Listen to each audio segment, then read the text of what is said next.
Alright, hello everybody, my name is Vincent, and today I would like to share something with you that I am working on.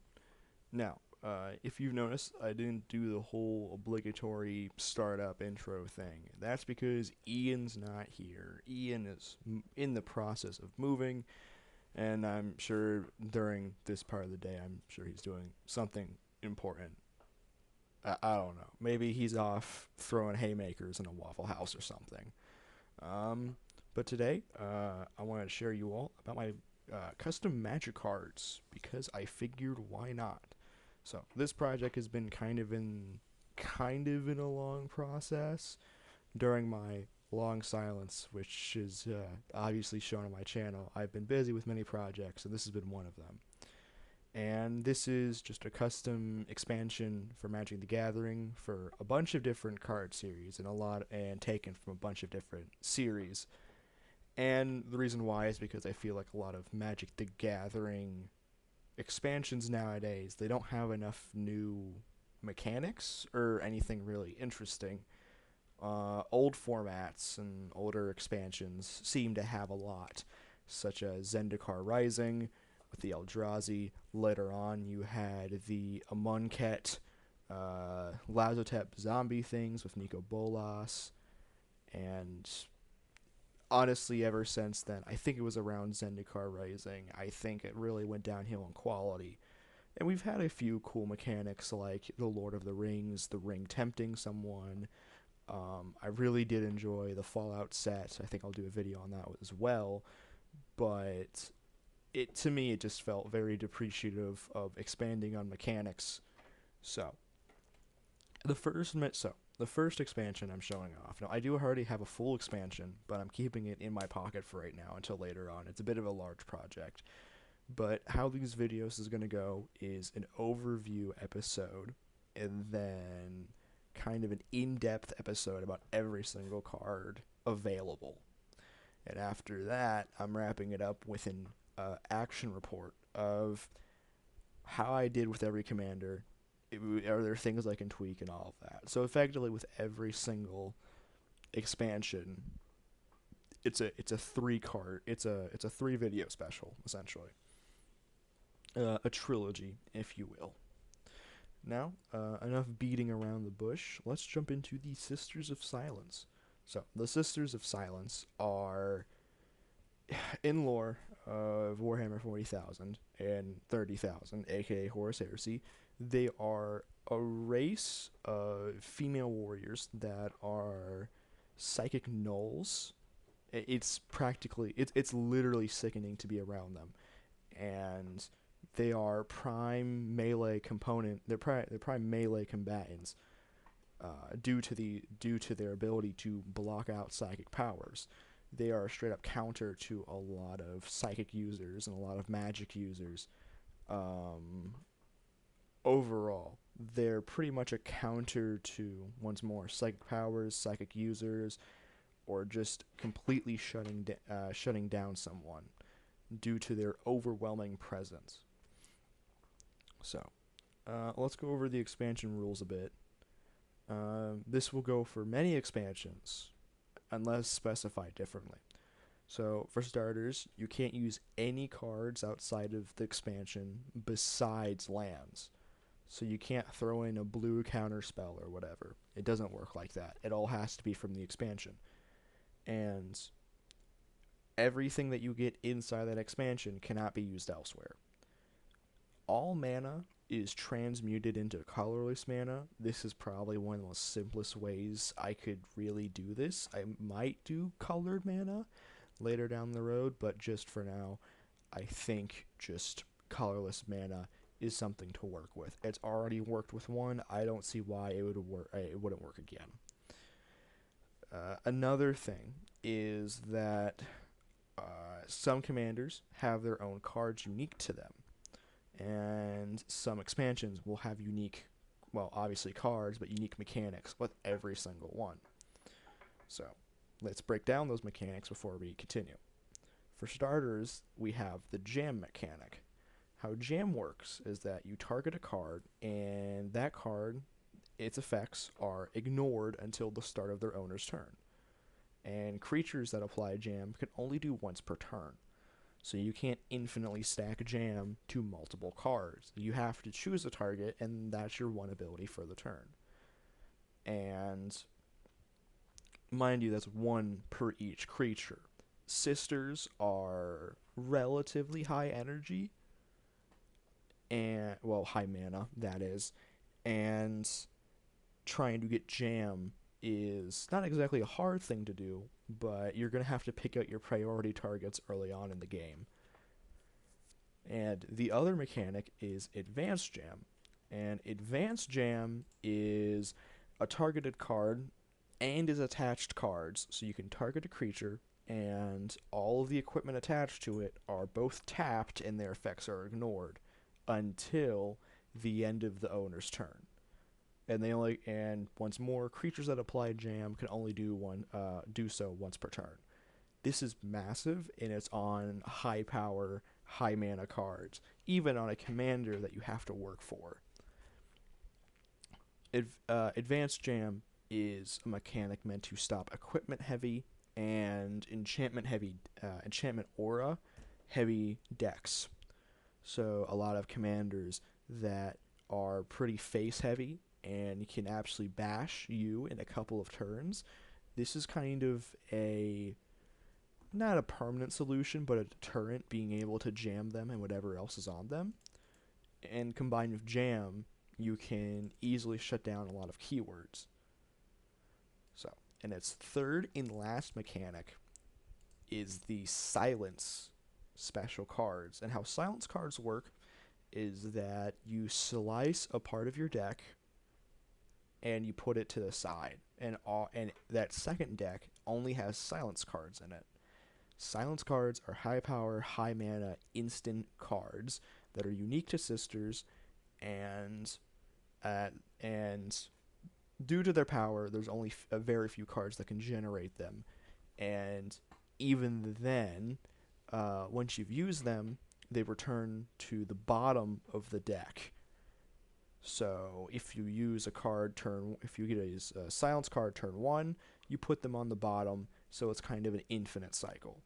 So if you have 20 cards in that pile, then if you're only getting one per turn on the 21st turn, you should be back to your first one. And there are some cards that do say to shuffle. So shuffling could be a problem if you're trying to get a cycle down, or like, okay, I know what's coming up next. So let's start with the first commander, which is the flagship commander of this deck, and that is Knight Commander Janisha Kroll, or Janetta Kroll. I prefer Janisha, I don't know why. So she's a legendary creature, and she is the sister of Silence Tag, so once more signifying that it's unique to this deck. First Strike Menace, which is going to be an extreme feature of these commanders because of how Sisters of Silence work in lore.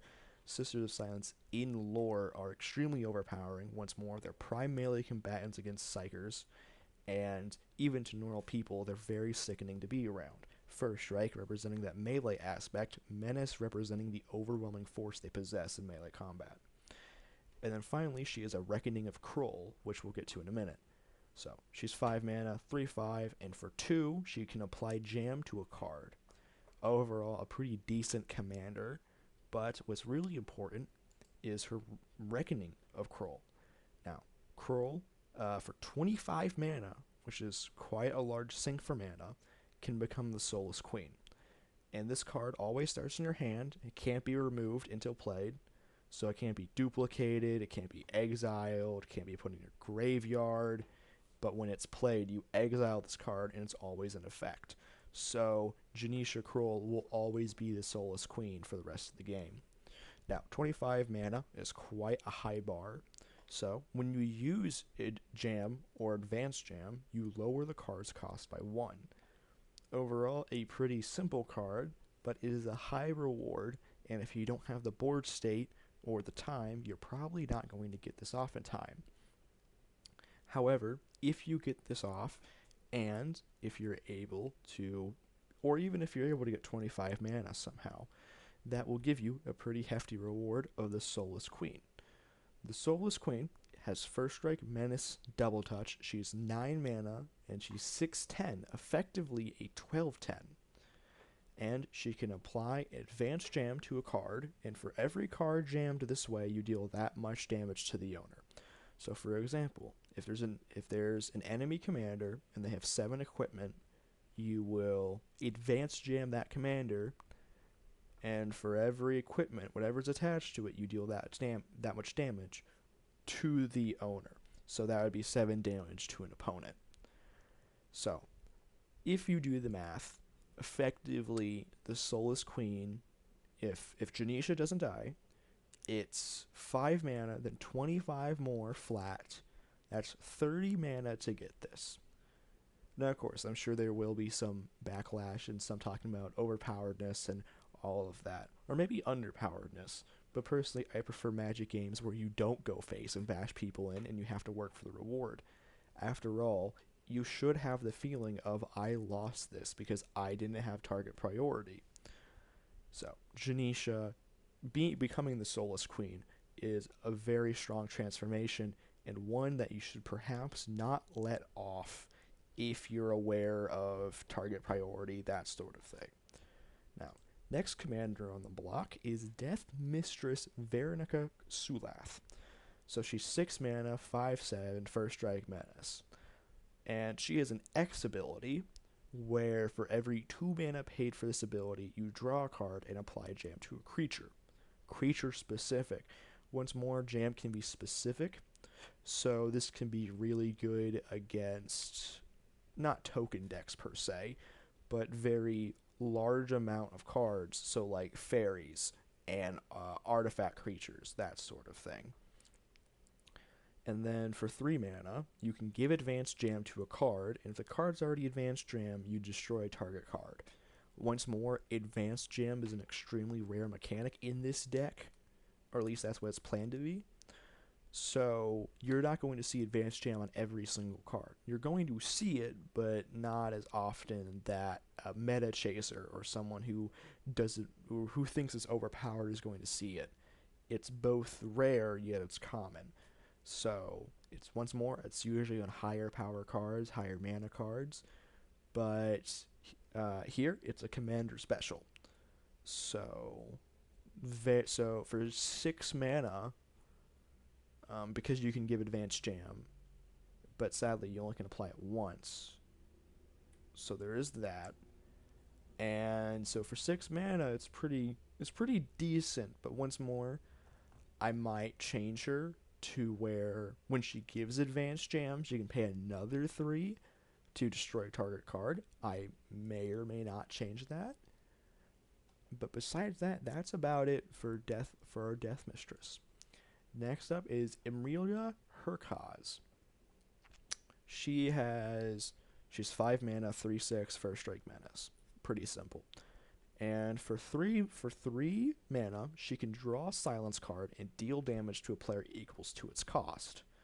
So this is really kind of this is your silence-focused commander. So if there's a Silence card that does 5 damage, you draw it, and then it does 5 damage to target opponent. And then for 4, apply Jam to a card if target was a non-creature and already jammed, destroy it. So non-creature, so that's equipment, auras, enchantments, even lands, really. It gives you a lot of destructive potential. Then we have our mission. Now, what is a mission? I didn't go over this, and that's because it's a surprise. A mission is a card that starts already in play. It can't be destroyed or removed, and it's in effect the entire game. And you have to have a reward or requirement met. And if you meet that requirement, which is usually pretty high, you do get a pretty high reward. Now, in this case, it's a 2-step reward, so you can't get the second reward without doing the first one. So, first requirement is applying Jam 50 times, and you use a D10 to represent each 5th interval. And the second reward requirement, you can apply Advanced Jam 30 times, using a D10 to represent each 3. Now, in the grand scheme of things, as I've already played with the first expansion, which I'll be making a video about later at some point, um, these are meant to be pretty high. Once more, it's building momentum or tempo throughout the game. And the first requirement is lower the cost of silence cards by 4, and you draw 2 from the silence pile at the start of your turn. Now, effectively, what this means is that you always have 2 extra cards to draw. You have 2 extra cards, and since they're silence cards, they can't be exiled. So if you already have a full hand, you don't draw them, they just stay in there. And then your second one, at the start of your turn, you apply Advanced Jam to all cards of target opponent. Now, that sounds like a bit much, and depending on the type of game you're playing, this could be. So if you apply Advanced Jam to a Spellslinger deck, it's not going to matter much. If you play it to a Landfall deck, that might matter much because they're able to ramp buffs up through Landfall, and turning off Landfall is kind of a big deal. So it really varies in effectiveness, and that's its point. At the start of your turn, you can nullify someone completely. I will probably what I'll probably do in the future is increase the Advanced Jam requirement, but I have to play with the deck to find out first. And then finally, we have our last of the overview, one of the last of the reveals at least, is a silence card. And these silence cards, once more, are very powerful in their high mana cost, which is reduced by the mission card. So, Silence of Action, it's an instant, and it has the silence keyword. Target opponent can't use any instant until start of their turn. And for every jammed card target opponent has, they must tap that many lands at the start of their turn. So, effectively, if you apply a bunch of jam, still have mana left over, you can use this. So if you apply jam 6 times, you can tap 6 lands. But the biggest thing is that they can't use any instants until the start of their turn.